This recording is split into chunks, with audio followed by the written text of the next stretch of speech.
Bandwidth for Changelog is provided by Fastly. Learn more at fastly.com. We move fast and fix things here at Changelog because of Rollbar. Check them out at rollbar.com. And we're hosted on Linode servers. Head to linode.com/changelog.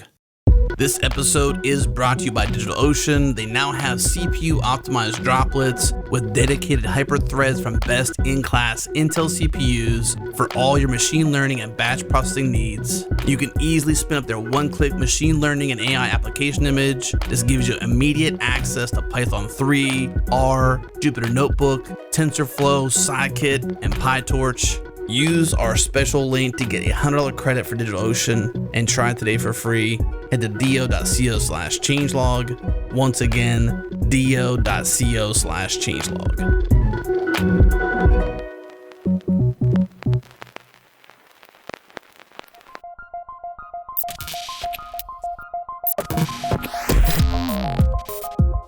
Welcome to Practical AI, a weekly podcast about making artificial intelligence practical, productive, and accessible to everyone. This is where conversations around AI, machine learning, and data science happen. Join the community and Slack with us around various topics of the show at changelog.com/community. Follow us on Twitter. We're at PracticalAIFM. And now onto the show. Well, welcome to Practical AI. I'm joined by my co-host, Chris Benson, who is a digital transformation and AI specialist, and I'm Daniel Whitenack, working in AI for Good. And we're going to do another news and updates and learning resources episode for everyone. I think there's been pretty good response on that. There's a lot of news to keep up with in the AI world, and always great to have a few more learning resources at your fingertips. So, hey Chris, how you doing? I'm doing pretty good. I'm excited about it. We got some cool stuff to talk about this week. Yeah, for sure. As always, there's surprising things each week, and things that are sometimes expected. But yeah, it's always exciting regardless. Absolutely. So what have you seen this last week? Yeah, the first one that came across my path was this survey that O'Reilly did called The State of Machine Learning Adoption in the Enterprise. And they have a blog post about it, but then you can actually download the full report. I think you have to put in your email or whatever to download it, but it's free. And it is pretty interesting if you're working, in particular at a larger company and interested to know, kind of how the landscape of machine learning is playing out in larger companies. I think it's really relevant. They ask a bunch of different questions, everything from, what people's titles are, where they're located. But also, I think some interesting things. The one that piqued my interest was actually who's building the machine learning models within an enterprise company. The biggest percentage of that were kind of embedded data science teams. But then it kind of went down the percentages from there through external consultants, all the way down to cloud ML services. And I was actually pretty surprised. There was only like 3% of people using cloud ML services, or at least that's how I read the information. Really? And that was actually really surprising to me. I don't know if you have thoughts on that. I would have expected that to be much higher, just because it's so easy to use these services. Maybe that's because we're in our little AI bubble and we think about this and are acting in it all the time. But I admit, we're hearing constantly from these cloud providers about their services, and I guess I'm a bit surprised too that it's not a higher uptake. Yeah, I don't know. I mean, I think for anyone out there that, in particular, if you're maybe in a software engineering role or in a primarily a team with primarily software engineers, I think using these cloud ML services and black box sort of models, like from Machinebox, if you remember back to our episode 2, using those sorts of things are incredibly powerful, where you can think about, you're writing an application and you can just think about, oh, I want to integrate, speech to text, or I want to integrate, image object recognition in my application. Well, you don't have to build a model. You can just utilize one of these services. And I think that's incredibly powerful, where you can think more about the functionality that you're trying to enable rather than the the neural network architecture or whatever it is. Absolutely. And for listeners, that was episode 2 on Machinebox, if they want to reference that. It was a great episode. So I imagine that will change dramatically over the next few years with everyone trying to get this is one of those moments where companies are still certainly trying to figure out how to incorporate AI into their strategy, and maybe we'll see a much higher uptake when that occurs. Yeah, for sure. So I ran across several articles, and the first one was called AutoKeras, the killer of Google's AutoML. And part of what caught my attention was probably the provocative title. But they start off talking about kind of telling, again, what Google AutoML is, and that it's based on the neural architecture search that Google developed, which is really about searching for an optimal neural network architecture or model to do a particular task on a given data set. And then they I think the reason they introduced that is they wanted to say, hey, there's this new thing called AutoKeras, which is an open source Python library. And that's what really caught my attention is one of the thesis of the article was that in addition to this AutoKeras library just being a great library to get into, that it's open source. And they really noted that if there's anything that could give something like Google AutoML a run for its money, it's the fact that as you get these high quality alternatives in the open source world that are available, instead of paying Google $20 an hour to use their AutoML implementation, that is probably a trend that will be a powerful thing to come in the years ahead. And I know that both I love open source, and I know you do too, and so that really caught my attention. Yeah, and maybe that is what is partly factoring into this trend of people not using the cloud ML services as much as we might have thought, simply just because there's so many great open source packages out there, which a lot of them, like you're kind of mentioning here, don't require you to think through an entire neural network architecture, but allow you to use a lot of things out of the box, utilize pre-trained models, utilize things as a service via JSON API or whatever it is. And so, maybe that is partly why that we're seeing that trend. I noticed that this one, it's not from Google. But it is on, open source on GitHub. It's extremely active, as it looks like. It has, over 2,000 stars. And so, yeah, a good catch. So the next one that I found kind of follows in that trend as well of open source tooling, and this one's called Netron. I guess a play on Neutron, I assume. But a lot of people are probably familiar with like TensorBoard, which is like a visualization tool attached to or very tightly integrated with TensorFlow, which allows you to kind of visualize the architecture of your neural network along with many other things. But this one caught my attention just because of how well supported all of these different types of models are from all sorts of various frameworks. So Netron is also a way for you to visualize your neural network, the structure of it and various things about it. But it says right now that it supports Onyx format, Keras, CoreML, TensorFlow Lite. It also has experimental support for Caffe2, MXNet, TensorFlow JS, and TensorFlow. And so this is really like a pretty cool thing and a trend that I think I've mentioned on this podcast before that I'm really enjoying seeing in the community is this kind of idea of interoperability, where this is a tool for visualizing your neural network, and it doesn't really matter which framework you're using, but there's interoperability with a whole bunch of them. So it's definitely worth looking at, especially if you don't want to tie yourself into a particular framework or set of tools. Yeah, I'm looking at the GitHub page while you're talking about it, and it looks pretty great. It has almost 1,400 stars and 131 forks at the time that we're recording. And, it looks very active in terms of there's a lot of recent updates to it. So in addition to all the different frameworks it supports with models and stuff, I'm definitely going to try this one out myself. For sure. So the next thing will take a little bit of a turn. I'm often really interested in some of the non-technical posts as well about how AI is affecting the world in different ways. And I came across one that is from Harvard Business Review, and it's called "What's the Purpose of Company in the Age of AI?"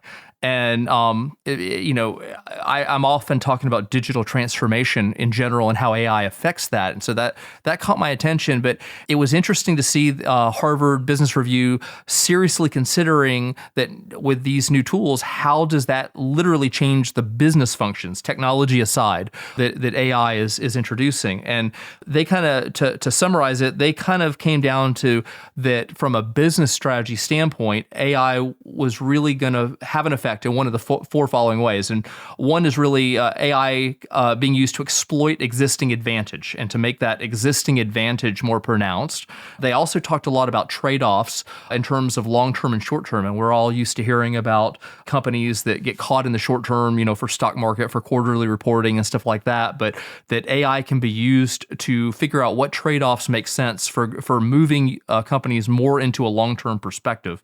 And that there may be some insights there that would not otherwise be available. The third one that they mentioned really appealed to me, and I know it's going to appeal to you, and that they're talking about, they define it as a moral or spiritual call to action. And I know you explicitly always talk about AI for good, and that's a big important thing for me as well. And as I think about my future and the organizations that I want to be part of, knowing that organization stands for something more than just making a profit is a motivating factor. So I found it really interesting to think of AI being used to promote that bettering the world approach. And then the final thing was really kind of being they use Steve Jobs and Elon Musk as examples, as really people who are going to really meld the world into their own view rather than trying to fit into the world. And you might say that is innovation for the purpose of creating value.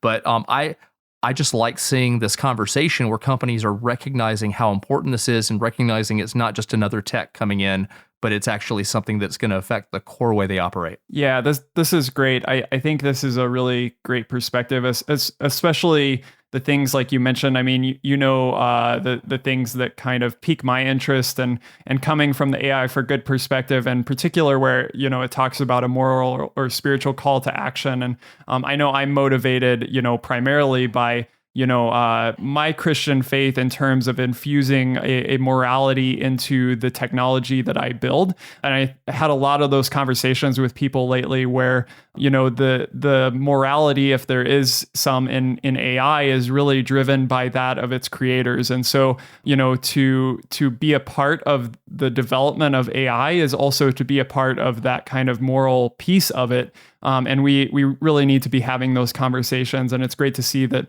there's a lot of people having those conversations in various circles, and it's great to see that. And I'm gonna surprise and embarrass you and note to our listeners that Daniel is speaking at an upcoming conference that has a faith-based perspective on technology. And what is it called, Daniel? It's called Faith Leads. It's in Nashville, and having a lot of great conversations recently with people in that context. It's going to be a great conference. So I recommend you check that out if you're at all interested in that kind of intersection. But I know that there's a lot of people having these conversations. I've seen a bunch of articles with people talking about, how your worldview and how your morality is kind of infused into the technology you build, and not only is a separate piece of who you are, but it actually can kind of mold in very naturally with the technology that you build. I think that helps people also feel like they can put their whole selves into the technology that they're building, and create a lot of passion for the things that they're building. Which is super important. And to finish that up, it's so good to see. When I saw that you tweeted that, I wasn't surprised, and I was very happy. And as we look, and other people we know in the space are really focused on using AI for good, I think it's a fantastic counterpoint to the predictions of AI as a scary thing in so many people's minds. I just love seeing these great use cases for using this technology to to better the world. And I hope that our listeners will help us spread that across the AI industry in general. Yeah, for sure. And I definitely recommend, I think there's a couple of great links as well. I know in our episode 3, we talked to Amanda and Latifa and Peter about the great work that they're doing with TensorFlow, helping African farmers. If you're at all interested, I just encourage you to listen to that episode. It's incredibly inspiring just to utilize the skills that we have for helping people improve their quality of life in a real practical way. And literally saving lives in Africa. Yeah. There, I mean, literally saving lives. It was an emotional episode, absolutely, they should go listen to that.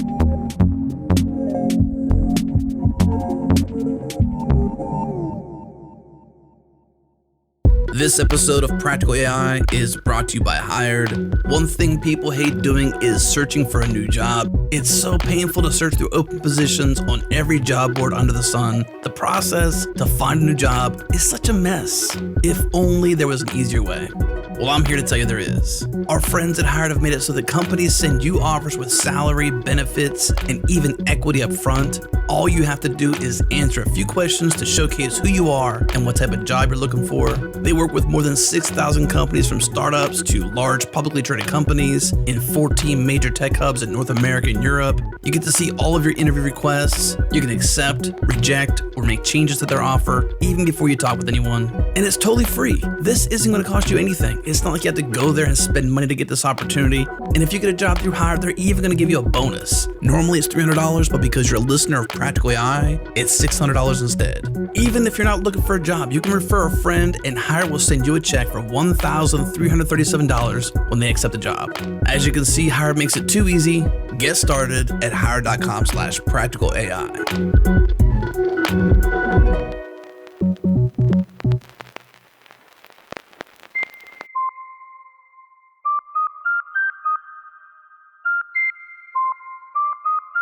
Well, I'll bring us into the next thing that I found here, which is not totally unrelated, but in a different vein. And that's that the Julia team, if you're not familiar, Julia is another programming language that's very prominent in scientific computing. And in certain communities, especially I think more in the academic sense, but it's kind of starting to filter into industry. And they just released version 1.0. So first of all, congrats to the Julia team. That's really great. And I have to say, if you haven't taken a look at Julia, just, try a few examples. I think that you'll appreciate what they're trying to do. I was at JuliaCon, I think it was last year, and the community is just really doing some amazing things in kind of distributed computing, large scale scientific computing, but also in terms of machine learning and utilizing GPUs and a bunch of different things. So we'll link to the blog post about Julia 1.0, but just encourage you to give the team congrats on Twitter and also try out a few examples if you've never used Julia. All right, I will definitely leap into that. That's a huge congratulations to hitting 1.0. I've also been watching Julia develop over the last few years, and it's just an impressive language, and it's coming along at a perfect time for that. I actually have my next article is actually kind of a counterpoint to the Harvard Business Review one I just mentioned before. This one is a blog post by a person named Ian Hogarth, if I'm pronouncing that right, called AI Nationalism. And the crux of it is, whereas the Harvard Business Review talked about the changes that companies are having to think about in terms of their operations, this blog talks about geopolitics and economic concerns and how AI is really going to be driving entirely new types of geopolitics in the years ahead, and to the point where it will transform not only economies but military strategy and thinking, and the author actually goes so far as to suggest that AI policy may eventually be one of the most, if not the most important parts of government policy because of the profound impact that it has on government operations. And, as we're in this moment where not only in the United States, but around the world, we're having all sorts of tumultuous politics with people on different sides. And obviously it's at times, very hotly contested. We seem to have left the period of politics being a slightly kinder, gentler thing to do in the past.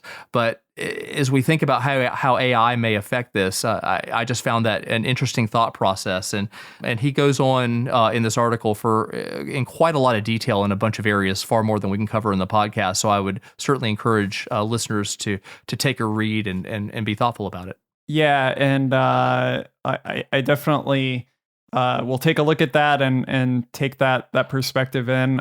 It's always good to have those checks and balances and make sure you're hearing different sides of the story. I would agree with you in the sense that, especially in light of, I think all of us, when we were watching, for example, the Facebook hearings at Congress, were just kind of, at least all of us that work in this industry and are maybe of a younger generation, are just cringing at the fact of, how little is understood at the government level about these new techniques and what's really driving decision making in industry, which is so different. And as that filters into government, I can't help but think that there's really going to be some profound changes at every level of government in terms of how they go about their decision making and how they manage companies that are utilizing these technologies as well. Yeah, I agree. I remember a big part, aside from the actual reporting on the hearings themselves, some of the senators really took a beating when it became how apparent it was that they weren't familiar with the implications of these technologies. And we live in a time where we can't really afford to ignore these things anymore. I mean, they're not just technology, they affect the way we live our everyday life and what can and cannot happen. For sure.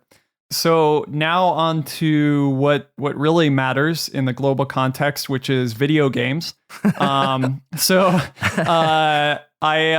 don't know if you're a video game connoisseur. I haven't been a big video gamer since the days of Super Nintendo, but there is this very popular game called Dota. You probably most everyone has heard of it, so I probably don't need to mention anything about it. But OpenAI developed 5. My understanding is that it's called OpenAI 5, which is a team of 5 neural networks. So this is a team game. And so they have a team of 5 neural networks called OpenAI 5. And what happened is they played a tournament recently where they played against the team. This says of the 99.95 percentile Dota players. So essentially the some of the best in the world, right? And they won, I think it was 2 out of 3. Correct me if I'm wrong in our community. But yeah, I think there's a lot of interesting things about this. I mean, it's just kind of entertaining in general, as these things are, along with AlphaGo and other things. But I also think it's pretty interesting that this is kind of it has that team play element. It also has an element in the game which is like drafting, which I guess is considered to be a pretty hard challenge.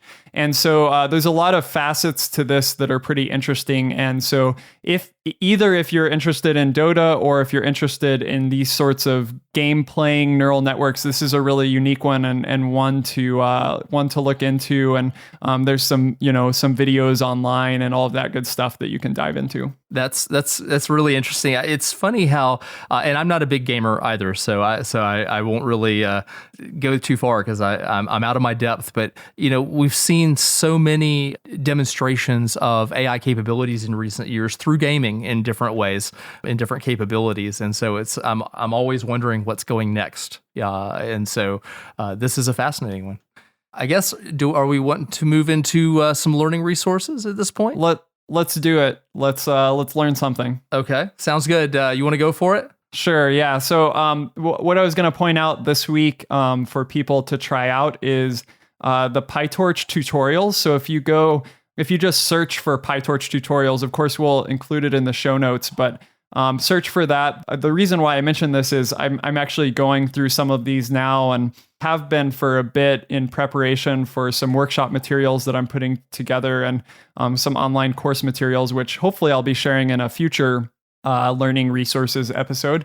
But yeah, this has been really great for me to learn a little bit more about PyTorch, which I've thoroughly enjoyed working with PyTorch so far. It's been very natural, at least for me and in my background, and the tutorials really help with that. So they have a bunch, deep learning with PyTorch, a 60-minute blitz, PyTorch for former Torch users. There's probably not a ton of those. Maybe there is, maybe there's more than I think, but there's also learning PyTorch with examples, transfer learning tutorial, data loading and processing tutorial. It's really, practical things, and they give you patterns. What I love is that they give you patterns that you can kind of reuse in your PyTorch programs.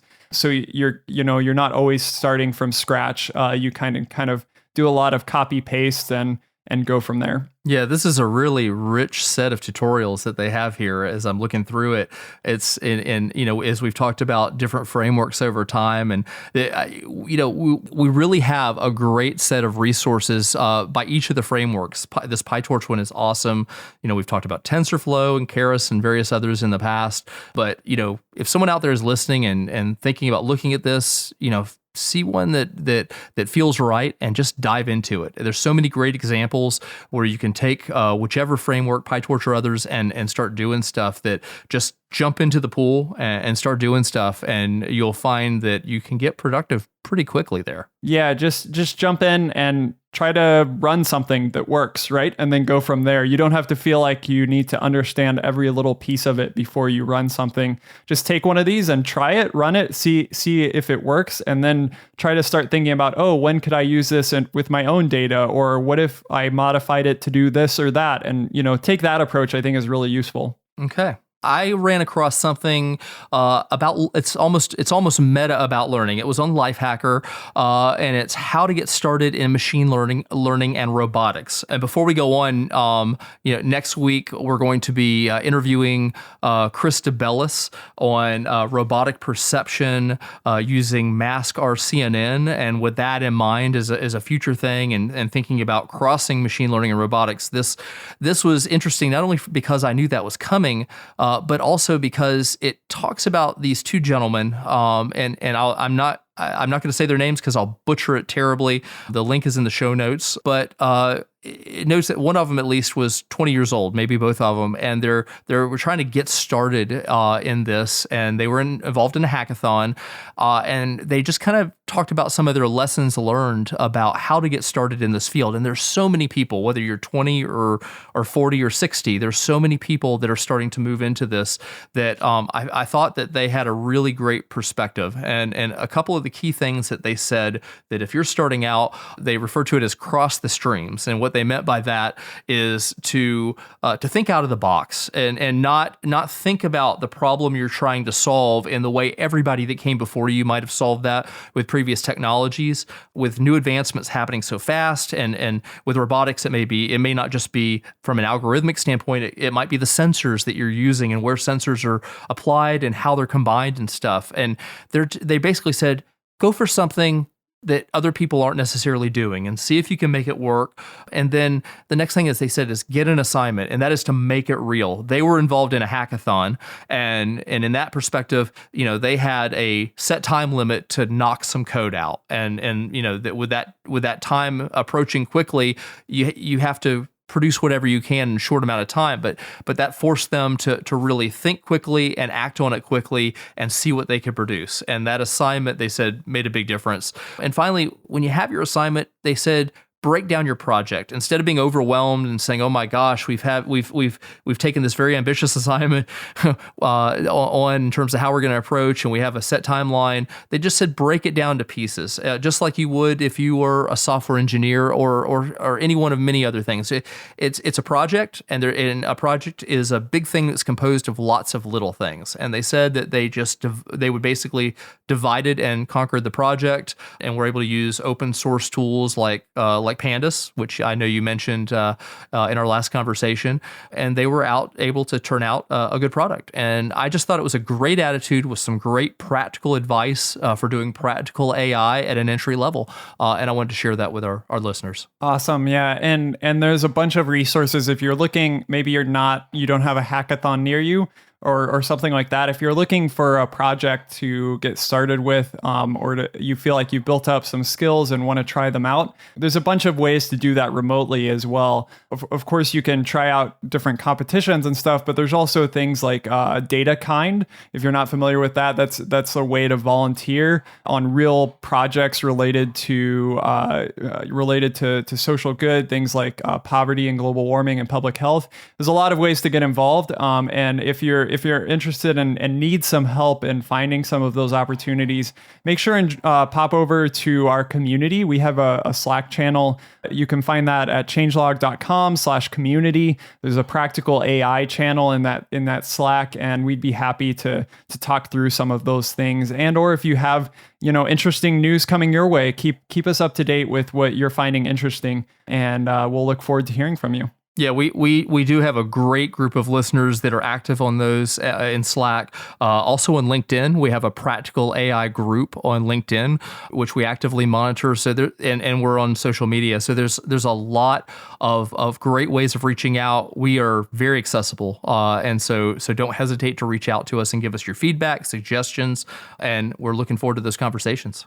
All right, sounds good. Well, I'll see you or talk to you next week, Chris, about Mask RCNN, and I'm looking forward to figuring out what that is and having that discussion. Me too. I'm looking forward to it. Have a good week, Daniel. Yeah, you too. Bye. Bye.